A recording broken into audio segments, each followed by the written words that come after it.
Y'all. All right, my board report. Go ahead to the next slide, please. So first, we always want to make sure we take time for our mental minute, and just want to remind everyone about self-care. Yesterday was actually National Self-Care Day, and when we think about self-care, there are so many different ways that we can engage, and this is anything from journaling to getting some fresh air, drinking plenty of water, getting enough sleep at night, and I always say you cannot give what you do not have. So I encourage all of our teachers, leaders, staff, team members, the community, our supporters. Please take care of yourself because as much as we are all striving to improve outcomes for our scholars and for our amazing community, we cannot do it if we don't take care of ourselves. So happy International Self-Care Day, and definitely continue to take care of yourself. And we always want to recognize our employees. Now, I oftentimes say we thank our employees for choosing us, and especially when they choose us over and over again. So we've got a short video here for recognition of our years of service.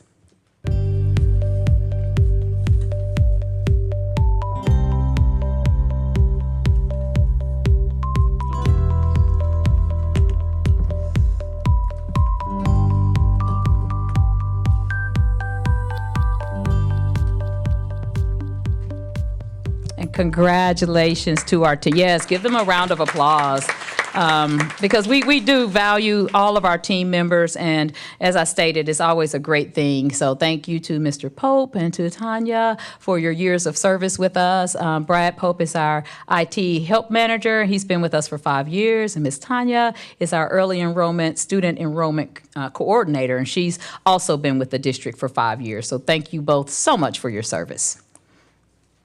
All right, next we've got Education Elevation. So yesterday we recorded, or actually did live, our July session of Education Elevation. And this is a monthly radio show that we do, and I had the pleasure of interviewing several of our team members from the Leah Chase School, and including our assistant principal, our special education coordinator, and as well as one of our kindergarten teachers. And they answered a variety of questions about the excitement that they're feeling as we approach the opening of the school, as well as just sharing their why and what their passions are around being educators and serving our community. The next episode is on August 28th, and this is just an opportunity for us to share all things NOLA PS. So for the community that's listening or watching, if you've got some things that you've got questions about, or topics or guests that you'd like to suggest, then we would certainly be open to hearing that information. So Education Elevation is a monthly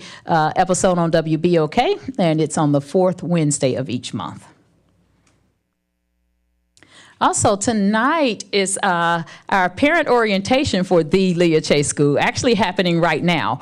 And I did get a picture of the room, and it was standing room only. And so we're excited to open the Leah Chase School. We do have our opening celebration happening on August 3rd, and lots of fun activities around that, including health screenings, and we're going to give haircuts. We'll have fitness classes, live music, and even healthy cooking demonstrations. So it's going to be a lot of fun for the entire community.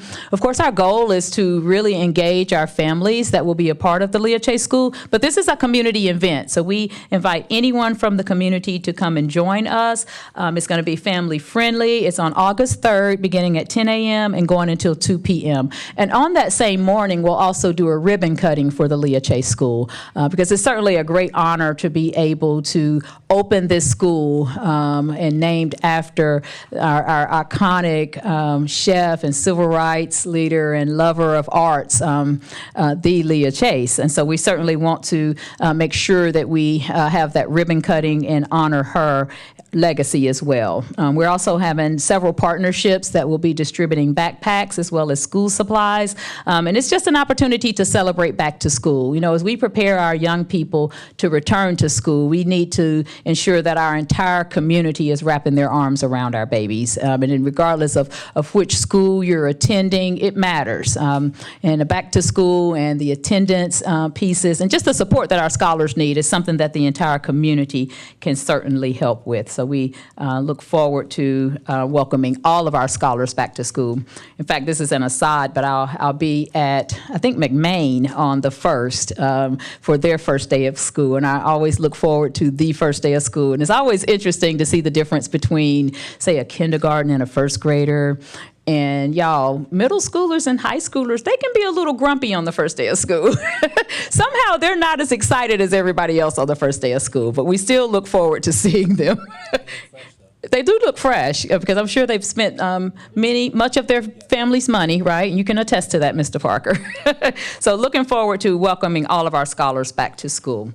And at this time, I do want to just pause for a brief moment, because as we think about the work that we're doing, and especially with the Leah Chase School, we've had a robust partnership with Bright Moments and Mr. Bill Roussel. And of course, we all know that he recently passed away. And this is after a career that spanned over 40 years as a political strategist, as well as just an advocate, a journalist. And I'm just grateful personally that I had the opportunity to know him and to work with him. And so please continue to keep his family in your thoughts and prayers as we move forward. And we certainly recognize and will miss Mr. Bill. So thank you all for your thoughts and prayers as it relates to that. All right, next slide. All right, last year our school board passed a policy around safety and well-being. And one of the things that we wanted to make sure of is that our schools had the tools and resources necessary in order to be able to support our families and our schools in terms of all things safety. And so we do have a safety and wellness toolkit that will be pushed out, and looking forward to making sure that our scholars will be supported in terms of safety. And this toolkit is for our teachers, leaders, and staff, and it's just equipping them with materials and resources so that they can work together around bullying prevention, dating violence, gun safety, as well as social and emotional learning. And so we do look forward to being able to share that toolkit with our teachers, so that our teachers and leaders, so that they can provide those supports for our scholars. If you're paying attention to test scores, I know we've got several opportunities to share this information coming up. And when we think about academic achievement, oftentimes we think about our scholars who are the farthest away from opportunity. Our English learners would be one of those groups that we know we have to pay close attention to and be very intentional around how we support them. And so our diverse learners and federal programs departments are collaborating, and they do this each year, to put on a year-long training series for general education teachers in the best practices of teaching academic content to English learners. And as part of this commitment, we do provide stipends for the teachers who participate.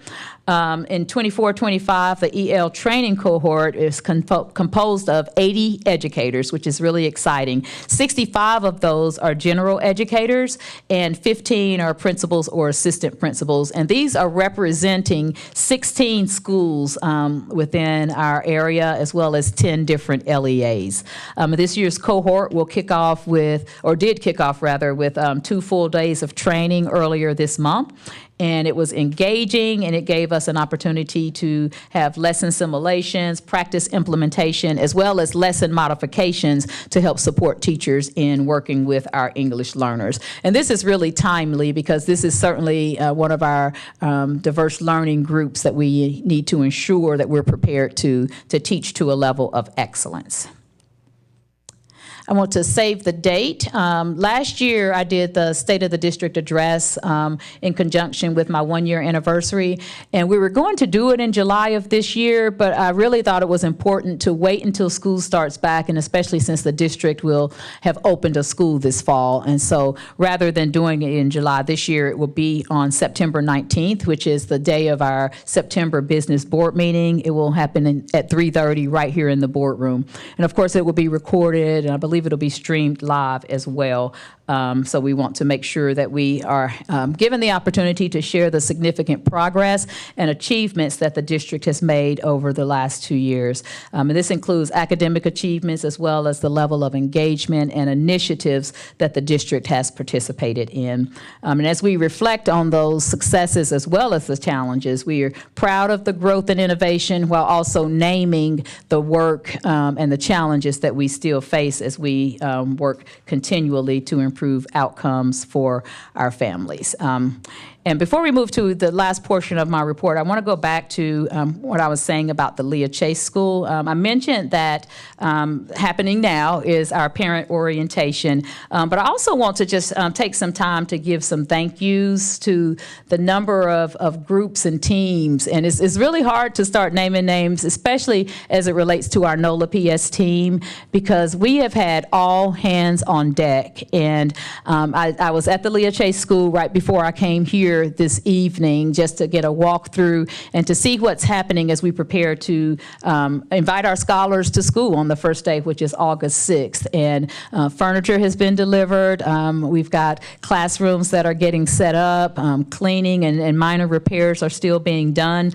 But I just want to thank everyone who has played a role in supporting us as we prepare to open this school. And amongst our NOLA PS team, y'all, it's everybody. I almost made the mistake of naming names or departments and giving shout outs, but it's everybody. And I could not be more proud of our NOLA PS team and the work that they're doing and have done to this effort. And this is all of our teams from communications, human resources, enrollment, academic and leadership support, our data systems team, family services, exceptional children's services, our diverse learner support, of course, our finance, accounting, and procurement, which also includes our federal programs, operations for facilities, as well as property management, our IT team, child nutrition, school support and improvement, school safety, legal, and accountability. And my right hand, my deputy superintendent, Dr. Fatima Fulmore,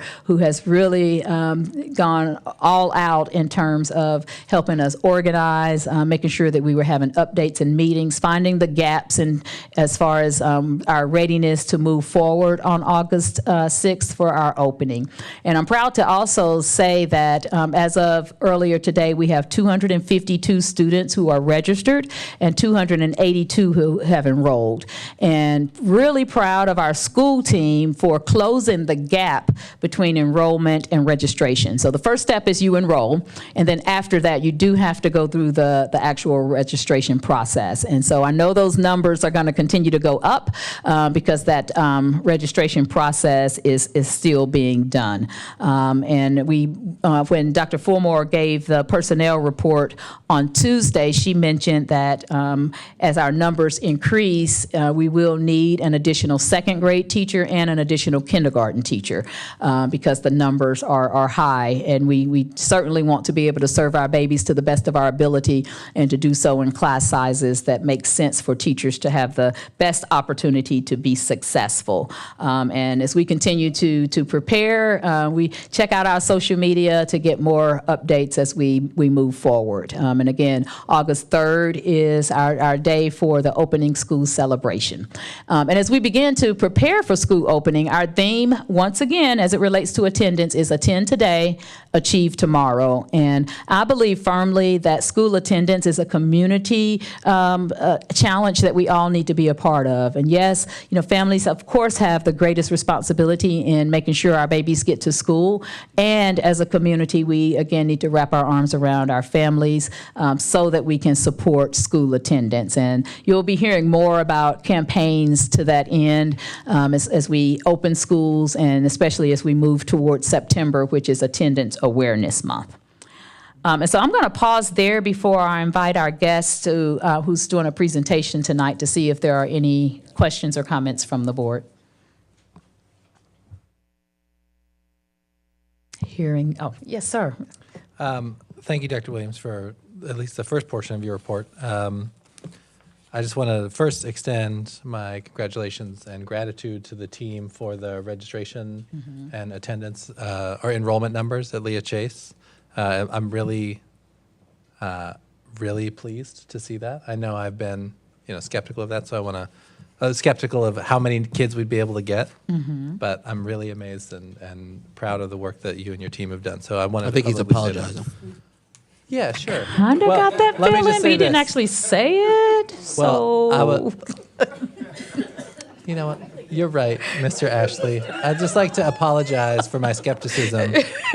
I should have never doubted. Well, look, we that were we'd all get there. concerned. Let's be clear. I'm elated, and we were all on pins and needles when enrollment first opened. So I understand. And really, really grateful. I know how hard it is to move somebody from sort of saying they will attend to actually register. Right. So I'm really grateful yeah. for the work. Even of the team. and you're right, because even just the closing the gap between enrollment and registration, it's a major feat. So I appreciate that. I wanted to note that, and I also wanted to just shout out all of our schools for the academic data Yes, that you mentioned. yes. Like 2 years ago, we were in the top 6 for mastery growth.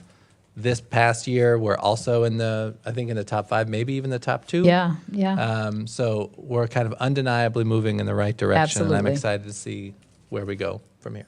Thank you for that. And I will be giving a thorough, comprehensive report around the entire school district in terms of our academic progress that's tied to those LEAP scores. They were embargoed up until 10 a.m. yesterday, and so our team is still combing through, but Mr. Parker is absolutely right. The state superintendent did recognize us as one of the school districts that made growth progress, and one of the top 10 that made growth progress, which is very significant. So huge shout out to our teams that are working hard every day, our teachers, leaders, and staff that are doing that work every day. Any other questions or comments? All right, so now I'd like to invite Dr. Donnie Hale. He's the Southern Regional Director with Coalition for Community Schools, and he's going to share a brief presentation about community schools. And before he gets started, I want to say that this is a conversation that Mr. Marshall and I have engaged in maybe for the last year or so, just around what a community school is and what the benefits are, and looking at grant funding for it and so forth. And I appreciate Step Up Louisiana for their energy around this. And we did have yes, give yourselves a round of applause. We had an amazing meeting a couple of months ago with them. And of course, at the time, I can't recall if our principal was new or not hired yet, but one of the main things I wanted to be sure of was that if we're looking at this specifically for the Leah Chase School, we do want our principal to be at the table in terms of decision makings on how we would move forward with this. But I'm going to pitch it to you, Dr. Hill, to share information about community schools. Great. Thank you so much. And first of all, good evening, Dr. Williams, board, and community members. I'm excited to be here to talk about community schools. But I also, as I go to the next slide, I appreciate, Mr. Parker, your skepticism around Leah Chase. And I say that because when we think about community schools, we want to think about a place where kids thrive, where people come together around things that matter.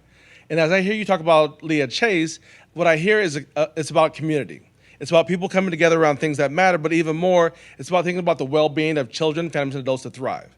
We know that school districts can do everything, but we know that parents and community play a big part. And so when we think about community schools, they're just that. It's a place where people communicate, connect, and collaborate, but even more, we're seeing the growth of community schools across our nation. Currently, there's about 5,000 community schools across our country. But many people have been doing the work of community schools for a long time. And again, even as you talk about Leah Chase, it functions like a community school because it's about transparency, support, and talking about things that matter. So again, excited about your journey. Next slide. So really what a community school is, it's not a program. It really is a strategy, a hyperlocal strategy to accelerate student success. And what I mean by that is once you've seen one, you've only seen one because it really is relative to your community. Yes, we want to see about ABCs, talk about academics, behavior, and course performance, but we also want to think about how we enhance our community by thinking about, cultural competence, about things that matter to that community, about things that are relative to bringing parents out, about having parents engage, but even more thinking about how we think about workforce development and strengthening the family. And so it's unique because it responds to the needs of the community, but it shifts from talking about needs to really thinking about assets. So again, it's a framework for mobilizing as opposed to creating more programs. As we know, in a lot of communities, there's a lot of program services that are out there. Oftentimes, they don't communicate and they don't connect. And so community school brings things together around things that matter. Next slide.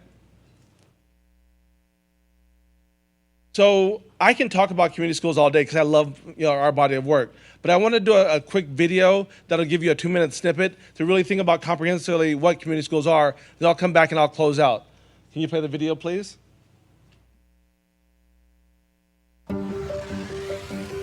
What makes a school a great school? Caring for the whole child. Expanding the horizons of learning. Building relationships with families. Working together to realize a shared vision. This is the school every student needs. This is a community school. Community schools are public schools that partner with stakeholders to create the conditions students need to thrive. Community schools can be found across the United States, and their numbers are growing fast. But what exactly makes a school a community school? They integrate student supports. Clinics, counselors, and other services ensure each and every student is ready to learn. They expand and enrich learning. Extended school days, summer programs, and real-world experiences help students reach their full potential. They engage families and communities. Partnering with residents to identify and meet community needs makes everyone feel safe, welcome, and involved in school. They lead in collaboration. Inclusive decision-making and peer learning builds trust among students, educators, families, and communities. When a school stands on these 4 pillars, it's a community school. Research supports this 4-pillar approach, but there's no one-size-fits-all model. Every community school is different because each community is different. Figuring out what it looks like in your community starts by getting actual community members involved. That's the full-time job of community school coordinators. They're the human bridge connecting all the partners and stakeholders that make community schools possible. So that's what makes a school a community school. Now, how do you pay for it? Startup costs like hiring a full-time coordinator can be raised from foundations or state and local governments. Tapping into existing funding and partnering with local businesses can bring in service providers. Sharing resources and staff with partners can help everyone do more. And as a community school becomes more established, leaders can advocate for budgets that sustain their impact and new funding to expand it. Every community school is different. What will yours be like? Get started. Perfect. So I hopefully the video, I saw a lot of head nodding because in many ways you guys are already on a path. You guys are already doing a lot of the work. Now, I want to say from a federal standpoint, currently there's about $250 million federal dollars for community schools. But we know that there are more money locally to support community schools through foundations, local businesses. But I say those things, as you do the work and bring people together, there's lots of funds. And as a person that has received funding for a community school, in my experience, I've raised over $100 million for community schools throughout Florida and then around the country.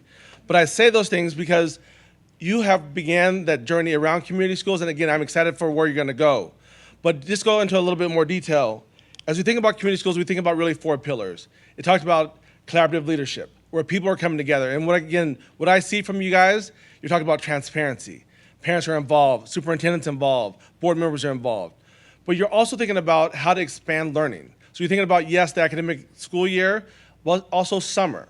You're thinking about how families are involved, and then also, we call it integrated student supports, health and wellness of children.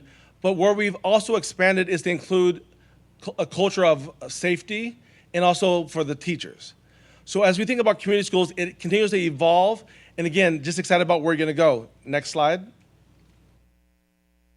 So lastly, to think about as you do your work, it's important, yes, for members of this room to be involved, but it's also about United Way, universities, businesses, unions, clergy, families. And so the idea of community school is about everyone. Everyone brings a unique skill set, but it's important that people come together around things that matter, but you decide what's unique about your community. Last slide. So again, excited about the work. I'm here to support, and definitely look forward to seeing what you guys are going to do. Thank you. All right, thank you. Thank you so much, Dr. Hill, and definitely looking forward to additional conversations. So, Mr. Marshall? Yeah, Dr. Hill, I missed the 4 pillars. So, integrated student supports. Supports, Yep. Collaborative leadership, collaborative leadership, okay. family and community engagement, expanded and enriched learning.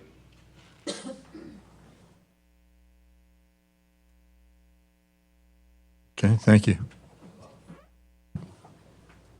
Okay, we do have one comment card. We're President going Bowman? to we have one comment card. This is atypical of our superintendent remarks, but Melissa Francis has asked to make a comment. So I'll have you come up, state your name and address, and you have 2 minutes, please. Thanks, Ms. Francis. Melissa Francis, 1419 Frenchman. I just want to say a real community school consists of everybody you see here. We have members that consist of service workers all the way up to, I want to say, professionals here, right? A real community school share ideas from the community by inviting parents, teachers, community, organizations, churches, banks, to make the connections and conversations and solutions for students and neighborhoods to thrive. There has not been a single member on this board, with an exception of Nolan Marshall passing by our office, Dr. Avis sitting at the table with us strategizing what a community schools is and wanting to know more about it. Olin Parker, you said earlier that you were skeptical about a community, a direct run school. No, ma'am. I was skeptical that we would reach our enrollment targets. I was going to address that. With Okay, Dr. the Hill. enrollment Skeptical that we'd target. reach our enrollment target. But I remember in the previous board meeting, you expressed that you were a little skeptical as well about being a part of a direct run school. Okay, Right. ma'am, the rules for public comment ask that you address the board as a whole, Okay, not well, individual one of your board members. members. So One of that's your fine. board members. That's fine, thank you. And I just want to say that, I just want to say that it was me who said that instead of being skeptical, we could say, what can we do to help? You know, when we bake a cake from scratch, it implies all types of ingredients, and we want to be a part of making more community schools, more direct run schools here in the city of New Orleans. Thank you, perfect. Okay, I'll turn it back over to Superintendent to close her remarks. All right, that concludes my report. And other questions? Yes, One sir. last question. Dr. Hill, are you located locally? Florida. You- Fort Lauderdale. You're in Florida, okay. All right, thank you. It's only a quick hour-and-a-half flight. Okay, thank you. All right, any other questions from the board? All right, that concludes my report. Thank you.